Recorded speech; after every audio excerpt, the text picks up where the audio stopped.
Jadi saya teringat ketika melihat hambanya, dari kemarin juga persiapan, saya teringat kepada seorang hamba Tuhan yang sebelum dia mengenal Tuhan, dia orang yang sangat terkemuka. Dia orang sangat dipandang dan dia punya otoritas di kota itu dan sangat berpendidikan. Dan dia juga orang kaya sebenarnya. Dari reputasi standar dunia, dia tidak perlu lagi tambahan apapun karena dia dikenal, ya. Tetapi di balik kesuksesan dia bertemu dengan Tuhan. Dia bertemu dengan Yesus dan pengalamannya itu mengubah seluruh hidupnya. Sampai di akhir hidupnya dia mengikut dengan setia, yaitu Tuhan yang dijumpai dia itu. Bahkan ketika dia berjumpa dengan Tuhan, seorang hamba Tuhan ini, dia hampir disebut sebagai orang gila. Karena berubah drastis pelayanannya. Dia terkesan mengabaikan apa untuk dirinya. Dia memikirkan kerajaan Allah. Dan karyanya sampai hari ini, kekristenan bisa sampai ke Indonesia. Sampai ke berbagai wilayah, ke berbagai benua. Saya percaya itu berkat dari pelayanannya itu. Siapa dia? Yaitu Paulus. Apa yang dimiliki Paulus bukan sekedar pengetahuan, tapi keberanian dan semangat. Dan saya percaya itu yang dilihat Tuhan, sehingga Tuhan memakai dia yang luar biasa. Samping hambanya di sini punya semangat yang tetap menyala-nyala. Saya berdoa semangat terus berkobar-kobar. Dan ketika semangat itu tetap berkobar-kobar, Tuhan akan pakai pelayanan ini yang luar biasa. Kita harus mengabaikan paradigma pelayanan dimulai dari yang besar. Tidak pernah itu. Kalau kita melihat kepada Alkitab, gereja abad awal itu hanya dimulai dari 12 orang. Lalu ketika Roh Tuhan turun, ada yang 3.000. Tapi saudara jangan merasa 3.000 itu kumpulan yang besar. Tidak, 3.000 itu kumpulan yang kecil dibanding kumpulan besar di daerah Kekaisaran Roma pada kali itu. Belum lagi ketika mereka 3.000, mereka harus terpecah, mereka harus tersebar dan hanya ibadah di rumah-rumah. Karena ada aniaya di sana sini. Tetapi kita melihat sampai hari ini, saya percaya dunia ini dalam skala besar, mengapa masih terpelihara, masih seimbang, artinya kejahatan tidak begitu mendominasi, masih bisa diimbangi. Semua itu karena masih ada gereja. Ada gereja Tuhan yang dipakai Tuhan. Karena itu saya sebagai hamba Tuhan melihat gereja bukan secara fisik. Mungkin kita berbeda, tapi sebelum saya sampai ke firman Tuhan ini, ya, perjalanan cukup panjang. Saya melihat gereja itu dalam visi yang besar, dalam penglihatan bahwa gereja milik Allah. Dan di mana ada kota, di situ ada gereja, maka ada di kota itu masa depan. Itu yang kita lihat. Karena itu berbicara bukan sekedar masa depan kita hari ini, tapi sampai nasib manusia, nasib kota itu ditentukan oleh gereja karena Tuhan ada di sana. Jadi ketika gereja dimulai di sini, kita percaya gereja yang membawa harapan di kota ini. Gereja ini akan berjuang karena mereka tidak berjuang untuk diri mereka. Mereka dipanggil Tuhan di tengah krisis dan bersinar di sana. Dan bukan hanya untuk satu generasi. Itu luar biasanya ketika gereja Tuhan dibuka.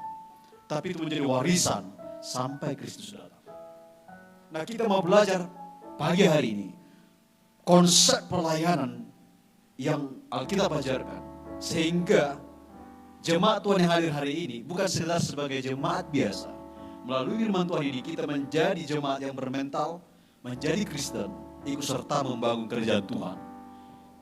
Melalui apa? Melalui gereja yang dipercayakan. Kita buka kitab kita dari Kolose pasal yang pertama.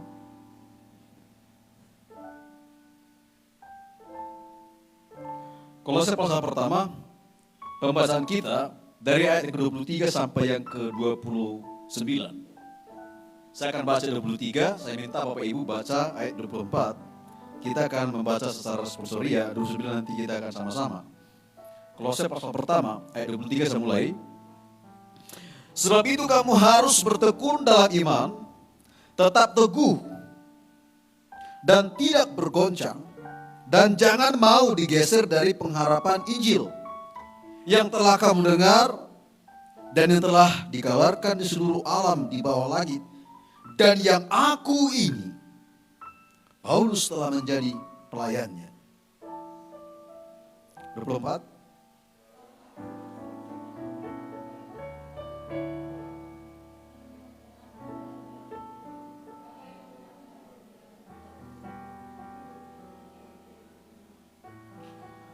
Aku telah menjadi pelayan jemaat itu sesuai dengan tugas yang dipercayakan Allah kepadaku untuk meneruskan firman-Nya dengan sepenuhnya kepada kamu.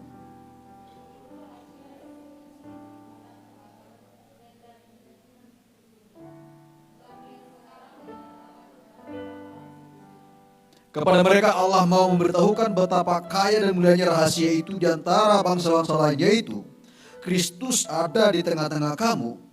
Kristus yang adalah pengharapan akan kemuliaan.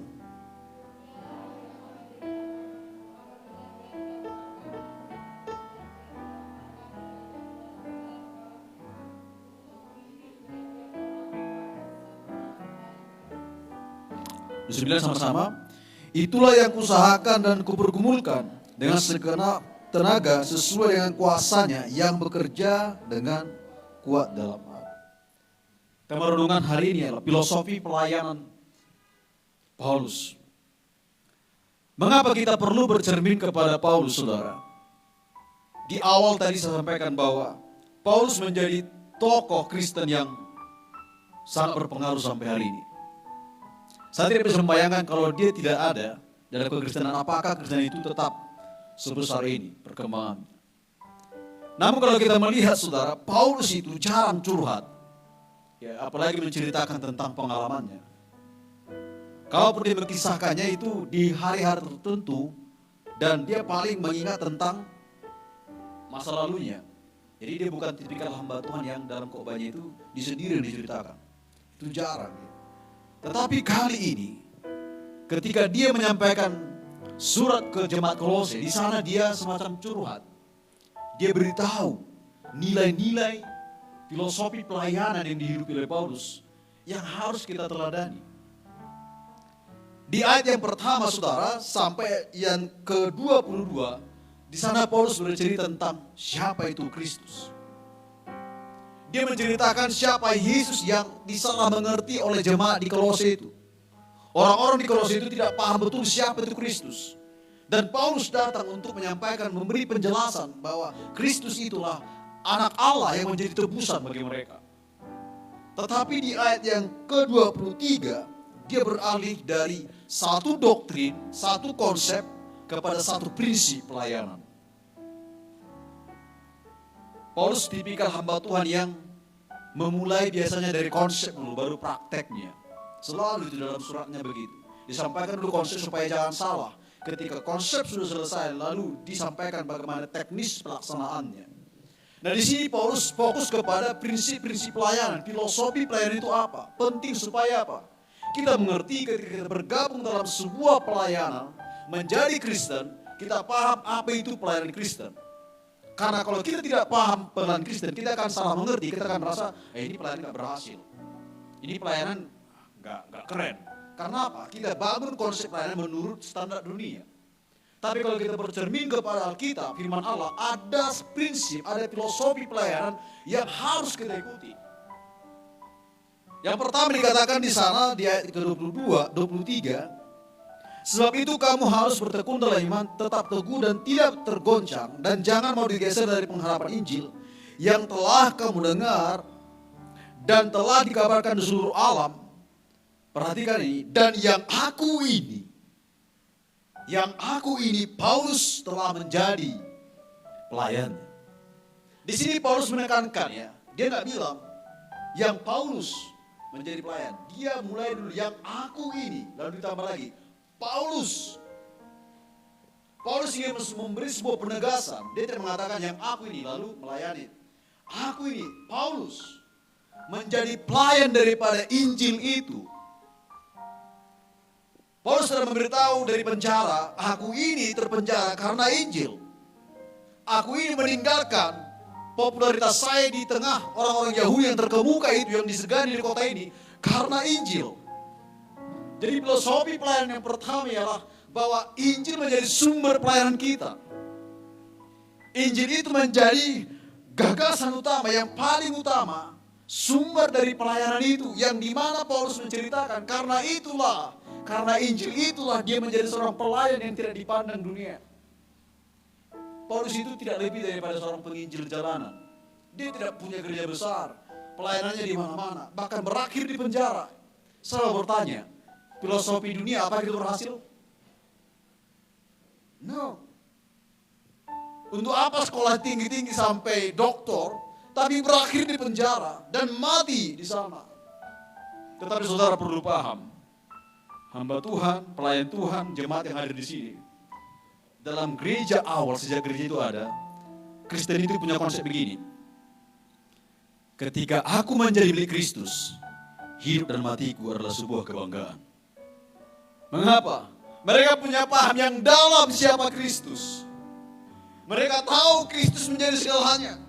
Paulus tahu bahwa yang ku nantikan, yang ku pelajari selama berpuluh-puluh tahun, ini dia, Yesus yang dia tunggu. Bahkan dikatakan di situ berabad-abad lamanya dunia menunggu itu dirahasiakan. Sekarang dinyatakan dan aku menjadi pelayannya. Aku menderita karena itu. Kenapa aku tidak bangga? Injil menjadi sumber utama. Saya berdoa pelayanan ini punya filosofi itu. Gereja yang dimulai dengan dasar bahwa kami, gereja ini punya filosofi, Injil menjadi sumber kami. Kami tidak mau bergeser dari situ. Terserah dunia mengatakan kami tertinggal, kami tidak keren, kami percaya, kami hadir di sini di kota ini untuk mewakili Allah menyampaikan firman di kota ini. Memberitakan Injil sebagai harapan dunia ini, di mana kota ini putus asa, kami punya harapan, kami punya jawaban, itu Injil. Itu dikatakan oleh Paulus. Dia bilang kepada jemaat di Kolose, kepada Korintus di Filipi, dikatakan, aku menjadi pelayannya.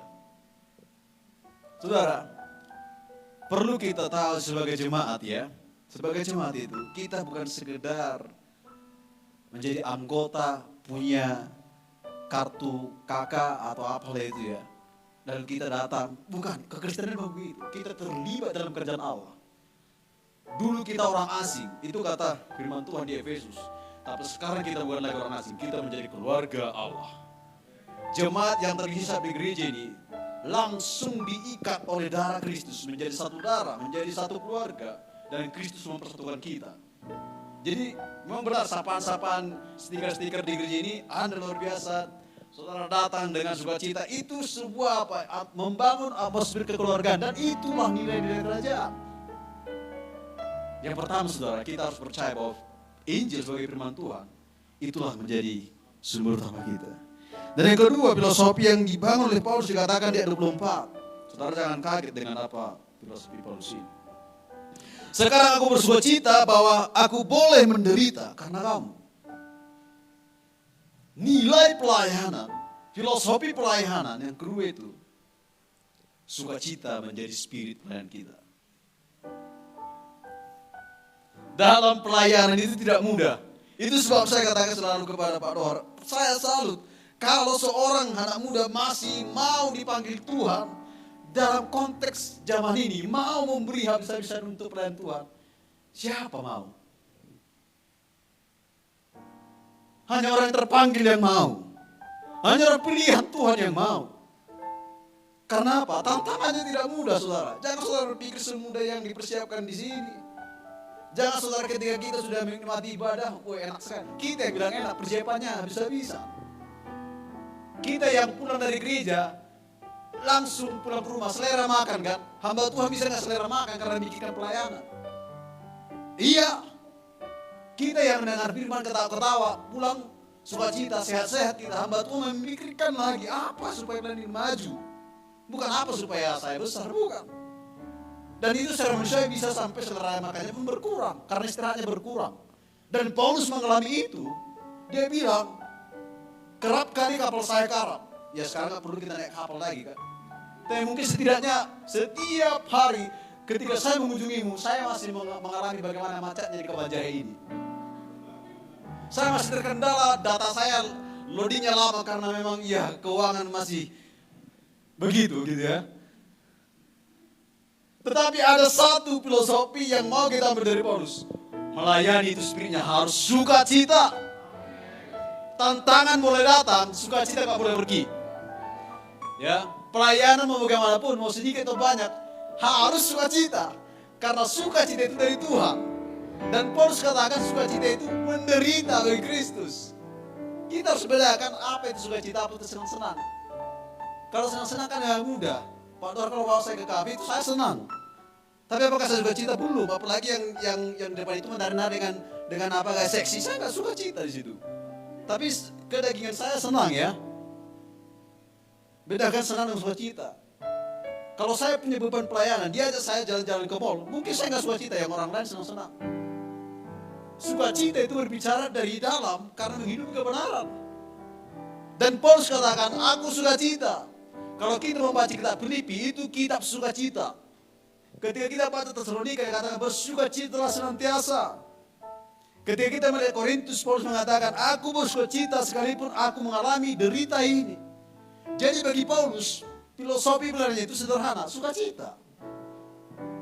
Jadi tetap sukacita, walaupun badan Allah agak susah. Kalau kita ikut pelayanan Tuhan, kita ikut pekerjaan Tuhan, kita harus sukacita. Itu sebab saya sampaikan firman Tuhan ini bukan karena saya sehat sekali. Mungkin saudara lebih sehat dari saya secara fisik, tapi saya percaya dalam melayani Tuhan ada kekuatan yang baru yang bukan dari saya, yang Tuhan berikan, dan itu namanya sukacita.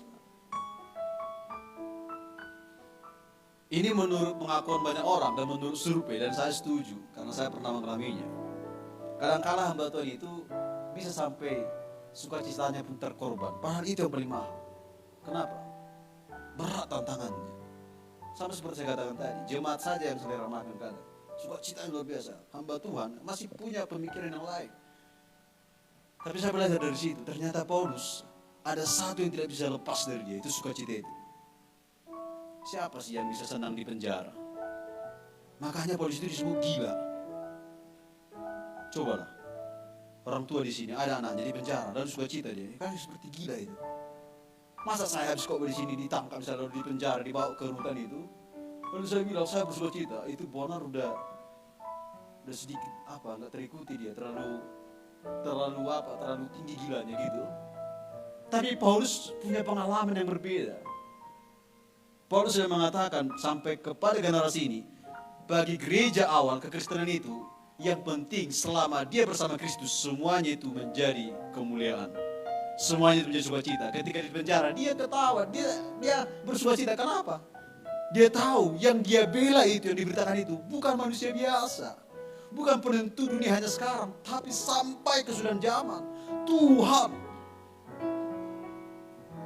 Kalau saya berdiri di sini, tiba-tiba saya diutus oleh Bapak Presiden. Ini contoh ya, siapalah saya. Lalu ketika saya sampaikan prinsip-prinsip dan aturan dari presiden di sini, habis itu saya dianiaya. Apakah saya malu? Ya enggak lah. Saya datang mewakili presiden karena itu saya dianiaya. Saya bangga, terkenal juga jadinya kan. Jika presiden saja kita bilang kita bangga, kenapa Kristus kita malu? Ada apa dengan paham kita dengan Kristus? Kita hampir menganggap Kristus semacam isapan jempol atau cerita-cerita dongeng di Injil yang tidak punya wujud.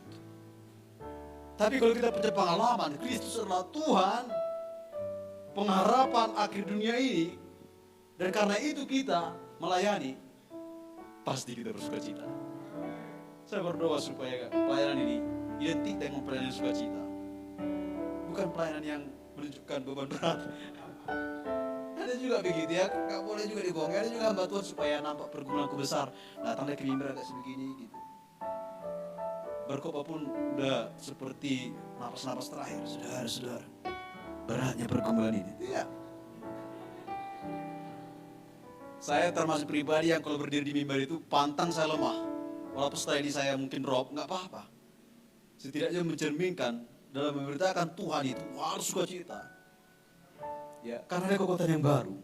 Sukacita menjadi ciri khas kita dalam melayani Tuhan. Menjadi orang Kristen, masalah boleh datang, silahkan datang. Karena dia nanti pergi juga kalau bosan, ya kan? Coba, ada nggak masalah kita bosan itu aja? Saya sekarang usia, saya bertambah ya, di atas 3, kepala 3 gitulah. Nah, supaya lebih jujur, 32. masalah saya itu bervariasi. Dulu saya pikir kalau masalah saya ada masalah waktu saya usia 28, rasanya ini berat kali. Ternyata lama-lama hilang juga masalah itu. Dia berlalu berganti dengan masalah yang baru. Jadi kenapa kita sampai stres gara-gara masalah? Kita pikir masalah itu kan betah sama kita kan. Dia pun bosan lama-lama dengan kita. Dia kasihnya dengan masalah lainnya, datanglah antri gitu. Artinya apa? Bahwa masalah dunia ini kan berlalu. Jangan sampai gara-gara itu suka kita hilang. Kalau suami dicereweti istri, kan capek dia cerewet terus. Katakanlah istri itu menjadi masalah karena terlalu tinggi, terlalu kuat cerewetnya. Diamin saja, itu kata orang yang sudah menikah. Saya belum pernah sih, tapi saya percaya teori itu. Lihat, kalau istri cerewet itu menjadi masalah, diamin saja, dia akan bosan. Pasti ganti lagi nanti, mungkin gantinya mencerewet yang lain lagi. Di pelayanan pun, pelayanan itu masalahnya kayak itu aja. Mungkin nanti tahun ini masalahnya jiwa-jiwa kita pengen supaya cepat datang bertambah. Itu harus kita berdoa itu. Tapi nanti tahun depan bisa saking besarnya, pendetanya bukan stres lagi memikirkan jemaat supaya besar. Udah mulai memikirkan, udah macam-macam ini seleranya. Ada yang minta dikunjungi jam 7, ada yang diminta jam 1.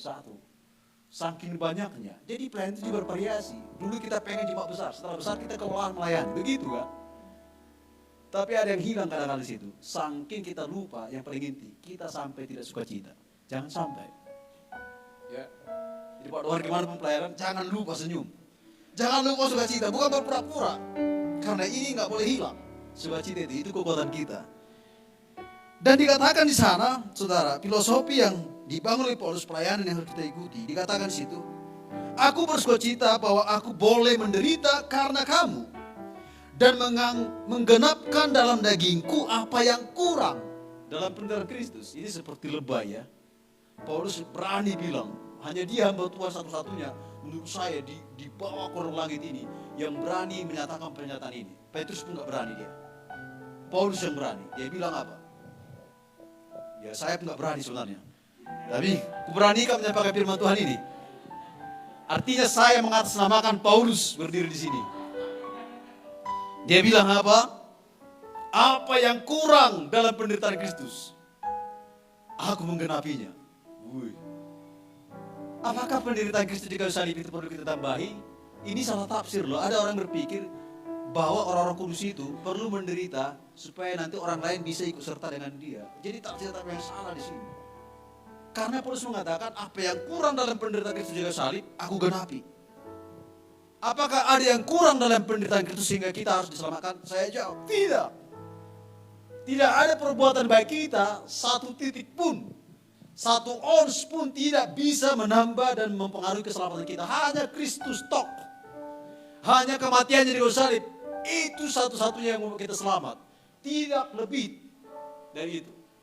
Itu lebih daripada cukup. Kematian kebangkitan Kristus lebih dari cukup untuk keselamatan kita. Tetapi Paulus mengatakan ada yang kurang. Apa itu? Ketika Kristus mati kayu salib, bukan otomatis langsung semua orang diselamatkan. Kematiannya itu sebagai tebusan. Tetapi yang menjadi bagian kita, membawa kabar keselamatan itu bagi orang, sehingga yang lain juga ikut serta dalam keselamatan itu. Saudara bisa berbahagia ya. Jadi nanti satu kelak berani kita bersama Paulus mengatakan, nak, orang tua ini semasa hidupnya, salah satu kesuksesan bapak, opa, aku telah ikut serta menggenapkan apa yang kurang dalam penderitaan Kristus. Oh, apa itu? Aku telah menorehkan pelayanan semasa hidupku. Itulah menjadi warisanku. Kenapa kita tidak bangga? Jadi jangan pandang secara kasat mata dulu. Jangan langsung, ya manusia itu kan agak materialistis ya. Enggak usah kita bohong. Jangan langsung pikir-pikir apa untung apa rugi dulu. Kita berpikir bahwa ini kerajaan Allah, di mana Tuhan panggil kita. Apa yang mau dibangun oleh Paulus di sini ya? Dia mengatakan filosofi pelayanan itu siap berkorban. Kalau kita nanti ini nggak punya waktu banyak, karena bisa satu harian nanti kita. Di 1 Korintus, 2 Korintus itu, Paulus bercerita pengalaman yang paling menggugah. Dan saya bukan menggugah, kalau saya baca tulisan itu, kadang-kadang saya meneteskan air mata. Kok bisa Paulus seperti itu? Ketika dia menceritakan dia kerap kali kapalnya keram, dia berpuasa karena situasi, dia lapar, dia didera. Bahkan ada satu yang sebenarnya kita tidak inginkan tapi terjadi, dia sampai sakit. Saya tidak mengharapkan hamba Tuhan harus sampai sakit melayani, tetapi berkorban sampai rela menderita karena Kristus, itu luar biasa. Paulus melakukan itu. Saya punya paham bahwa Paulus membawa sakit itu sampai mati. Dan itu menjadi satu tanda bagi tubuhnya. Itu demi Kristus. Paulus telah rela berkorban. Dalam pelayanan itu saudara jangan lupa ya, jangan pengen dihargai. Jemaat juga perlu supaya nanti ketika terlibat pelayanan dan sebagai hamba Tuhan, sebagai orang Kristen yang mau melayani, prinsipnya harus berkorban. Kadang-kadang dikorbankan juga. Paulus berkorban. Kalau kita tahu apa bagi Paulus, ada sama anak-anaknya? Enggak ada. Tapi dia melakukan itu karena cintanya yang besar kepada Kristus. Apa yang diceritakan di pasal 1 ayat 1 sampai 22 itu alasan dia. Dia berbagi, dia mau berkorban. Apa yang saudara korbankan? Rela menderita bagi Kristus. Tadi malam saya kan ikut di sini, ikutlah bantu-bantu sedikit gitu. Tiba-tiba kepala saya terbentur di situ, di pintu itu. Dia terbentur, langsung berdarah. Saya sebenarnya nggak terlalu takut, malah saya agak guya juga. Saya bilang, keluar otaknya saya bilang. Mereka yang dengar kaget, mana ada bang katanya. Tapi jujur, perih waktu itu, perih dan sakit sekali. Sampai saya minta sama Pak Dohor supaya dioles pakai minyak makan, karena nggak ada minyak yang lain. Kalau minyak karta ini mungkin lebih mujarab. Tapi sambil saya sakit gitu saya berpikir ya, bersyukur juga. Ini jangan saudara salah paham, dan ini berkah yang paling besar bagi saudara. Saya yakin ini akan saudara ingat sampai seumur hidup. Dalam melayani Tuhan, ada satu yang mahal yang tidak terlalu kita harapkan tapi penting. Menderita bersama Kristus. Adakah derita yang kau alami? Sedikit adalah. Sampai sekarang masih sakit ini. Karena berdarah, agak koyak sedikit. Tapi kalau saya cemen tadi kan, pulanglah aku, diobatilah dulu, aku istirahat lah ya. Gitu. Enggak boleh. Karena saya percaya dalam melayani Tuhan, ketika saya melayani ada penderitaan, aku menderita bagi Kristus. Kenapa tidak bangga? Kenapa harus malu? Kristus loh, dipercayakan saya demi proyek yang besar itu, aku ikut serta di dalamnya. Saudara tahu ya, dalam melayani Kristus, kalau kita menderita karena Kristus, tapi camkan ya, jangan menderita karena kebodohan. Aku menderita, tapi karena malas. Itu bukan dasar Kristen. Aku menderita karena bodoh, malas belajar. Bukan itu. Menderita karena Kristus setidaknya memiliki beberapa hal penting. Ini penting dan saudara harus berdoa sanggup melewati ini. Kalau boleh saya katakan dengan berani, penderitaan bersama Kristus dalam melayani tidak terlalu kita harapkan, tapi penting. Dan orang yang tidak punya kesempatan berderita dengan Kristus rugi besar. Saudara paham itu ya? Orang yang ikut serta bersama Tuhan, ikut serta dipercayakan menderita dalam pelayanan Kristus, jika tidak ikut, rugi besar. Kenapa? Ketika kita menderita bersama Kristus, yang pertama, itu akan membawa kita lebih dekat kepada Tuhan. Paulus pernah bilang begini, yang ku kehendaki ialah menderita bersama dia, bersekutu dalam penderitaannya. Yang dikehendaki oleh Paulus, kenapa? Karena dia tahu ada nilai yang mahal ketika ikut serta dalam pengorbanan itu. Yang kedua, saudara, menderita bersama Kristus itu akan justru membawa orang-orang malah percaya kepada Tuhan. Gereja identik dengan aniaya. Tetapi saudara, kalau belajar sejarah gereja nanti di abad-abad awal, yang membuat gereja itu menjadi unik karena saking begitu dia semakin ditekan, dia makin bertumbuh. Bahwa ada beberapa orang Kristen siap rela mati berkorban, dan ketika mereka mati justru banyak orang Kristen muncul. Saya pengen begini saudara, dalam mengikut Tuhan, ketika orang lihat saya bisa melayani, orang saya harap langsung terinspirasi.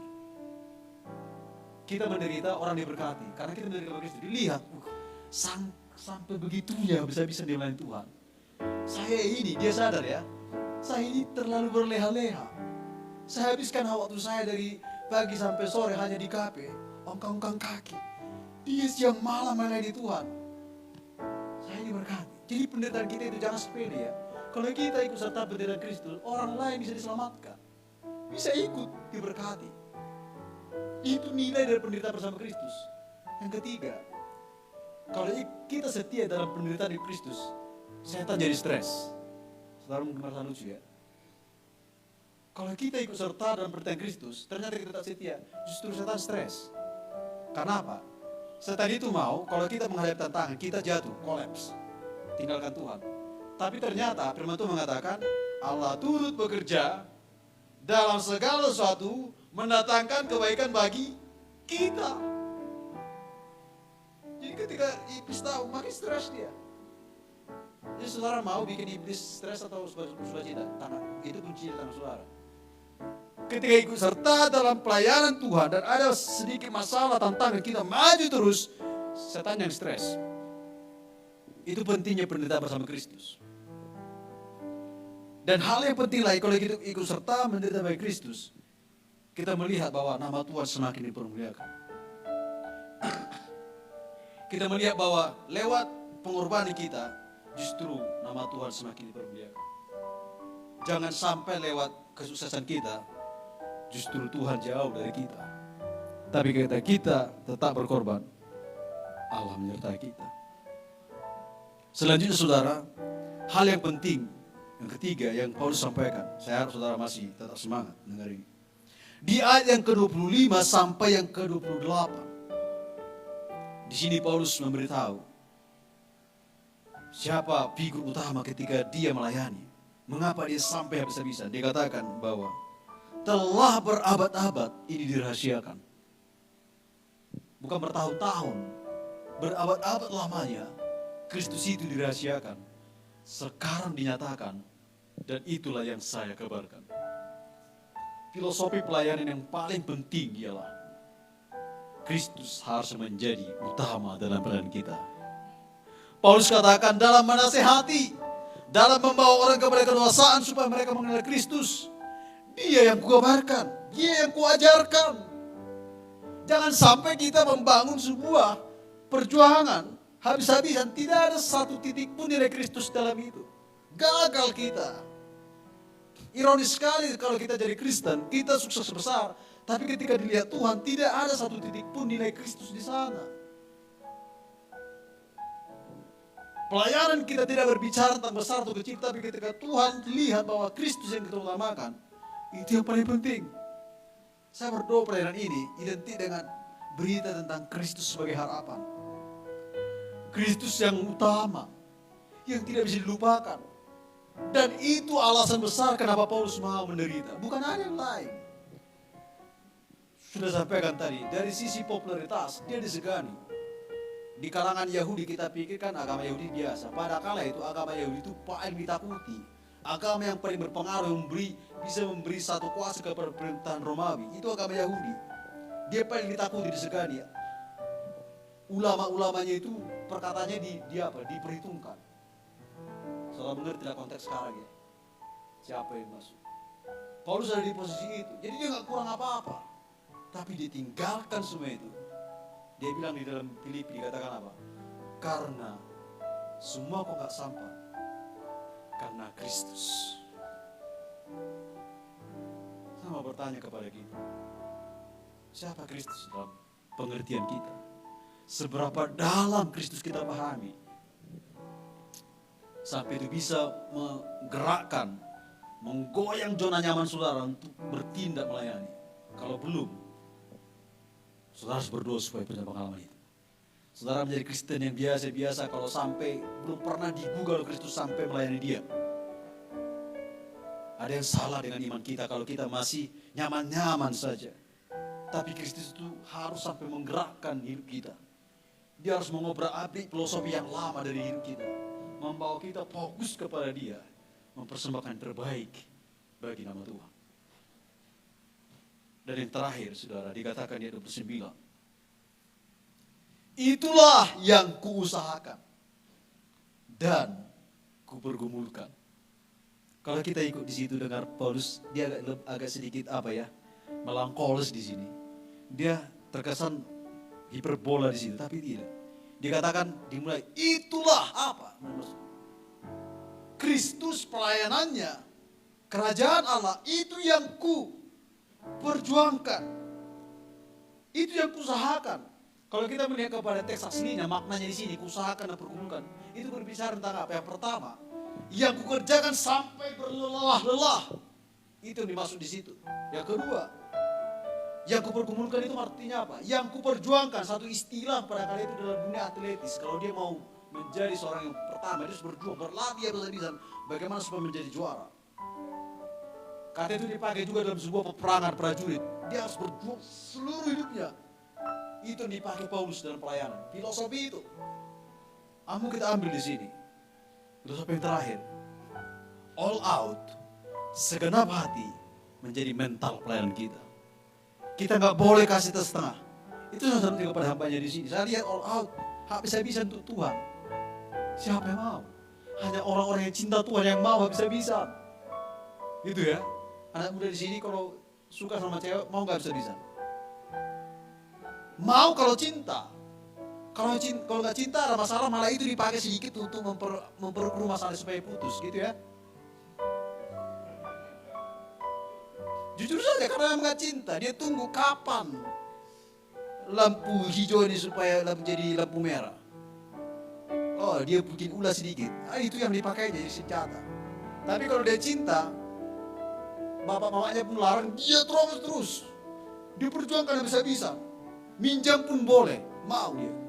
Yang penting aku harus yakin sampai dia dapat. Paulus bicara tentang itu yang kuupayakan. Aku bekerja sampai lelah. Engkau tahu, kau dengar saya sakit. Engkau tahu saya di penjara. Itu yang kuperjuangkan karena Kristus. Jadi kalau saudara masih membaca dengan santai, kalau saya ini, ada yang salah dengan saudara. Saya berdoa pulang dari sini baca sekali lagi ya. Baca, hayati. Saudara akan tergugah. Itu yang diupayakannya. Itu all out. Saya bisa percaya ya kalau kita all out. Tadi kan sedikit kesalahan. Tadi sekarang apa? Mencoba untuk all out di situ. Semaksimal mungkin. Betapa luar biasanya kalau kita mau melayani Tuhan. Mental kita itu all out sepenuhnya. Saya punya pengalaman. Walaupun saya gak terlalu merohanikan pelayananku ini. Pengalaman ini. Saya pernah sampai sakit karena satu hal. Satu hal itu menurut saya penting bagi saya. Dan saya pernah sampai sakit gara-gara itu. Walaupun saya katakan sebuah prestasi di situ. Sampai saya sakit. Ketika saya melayani, termasuk kemarin saya di perjalanan, saya ingat sakitku itu. Saya berdoa Tuhan supaya kiranya pengalaman seperti itu, alangkah indahnya itu demi kemuliaan Tuhan. Alangkah indahnya saya bisa-bisa untuk kemuliaan Tuhan. Mampukan aku. Jika kita mau habis-habisan untuk diri kita, untuk keluarga kita, mengapa untuk Tuhan kita berpikir banyak? Itu sebab saya berdoa, pelayanan ini sebagai gereja yang dimulai, kita mau ikut serta habis-habisan. Kita mau bergandengan tangan all out, karena ini tidak berbicara tentang kerajaan satu orang, ini berbicara tentang kerajaan Allah ada di kota ini. Dan gereja ini akan menjadi cahaya bagi kota ini. Karena orang-orang di dalam punya mental all out sepenuhnya. Apa yang bisa aku lakukan untuk Tuhan, aku lakukan. Saya nggak bisa ini, mungkin bisa yang satu lagi. Saya nggak bisa nyanyi, mungkin bisa bermain musik. Saya nggak bisa main musik, mungkin bisa menari. Saya nggak bisa itu semua, mungkin saudara bisa bercerita. Itu nggak bisa, mungkin saudara bisa menerima tamu. Itu juga bisa, mungkin saudara bisa khotbah kali. Itu pun tidak bisa, setidaknya saudara bisa senyum menyapa orang. Itu pun tidak bisa, saya gak yakin, saudara bohong. Saudara pasti bisa, amin. Ada sesuatu yang bisa kita all out di situ untuk kemuliaan nama Tuhan. Dan nama Tuhan dipermuliakan.